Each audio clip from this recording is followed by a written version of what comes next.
এই ଫୁଲର ନାଁ ଆପଣମାନେ ସମସ୍ତେ ଜାଣନ୍ତି। ଏଇଟା ବି ଆମ ଜାତୀୟ ଫୁଲ। ଆଉ ଆମ ଧର୍ମ ସହିତ ଏ ଫୁଲର ଅନେକ ସମ୍ବନ୍ଧ ଅଛି। ପ୍ରାୟ ସବୁ ଦେବଦେବୀଙ୍କ ପାଖରେ ଏ ଫୁଲ ଲାଗି ହୁଏ। ଆଉ ମାଙ୍କର ତ ଏ ଫୁଲଟି ଅତି ପ୍ରିୟ। ମନେ ମନେ ଭାବୁଥିଲି ପାର୍ବଣରେ କୋଉଠି ମୋତେ କିଛି ପଦ୍ମ ମିଳିଯାଆନ୍ତା କି। ଏଇ କଥା ଭାବି ପୁଣି ଭାବିଲି ଏବେ ତ ପଦ୍ମ ଫୁଲ ବିକ୍ରି ହୁଏ ନାହିଁ, କଢ଼ ବିକ୍ରି ହୁଏ। ପଦ୍ମ କଢ଼ କେମିତି ଫୁଟାଯାଏ ଆପଣମାନେ କିଏ ଜାଣିଛନ୍ତି କି? ଦେଖନ୍ତୁ ଖୁବ୍ ଧୀର ସ୍ଥିର ଭାବରେ ଏ କାମଟି କରାଯାଏ। ଏତେ କୋମଳ, ତା ନାଁ ତ କମଳ। ସେ ଫୁଲଟିକୁ କାରବାର କଲାବେଳେ ମନ ସ୍ଥିର ନ ରଖିଲେ କାମ ଭଲ ହୁଏନି। ଆଉ ମନ ସ୍ଥିର ରହିଲେ ମନରୁ ବହୁତ ଚାପ ଦୂର ହୁଏ। ବିବ୍ରତ ମନ ହିଁ ଚାପଗ୍ରସ୍ତ ହୋଇଥାଏ।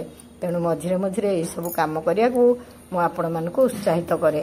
ଥରେ ଆପଣ ନୀରବରେ ବସି ମାଙ୍କ ଉଦ୍ଦେଶ୍ୟରେ ହେଉ ବା ଯେକୌଣସି ଉଦ୍ଦେଶ୍ୟରେ ହେଉ ଏଇଭଳି କିଛି ସ୍ଥିର କାମ କରନ୍ତୁ।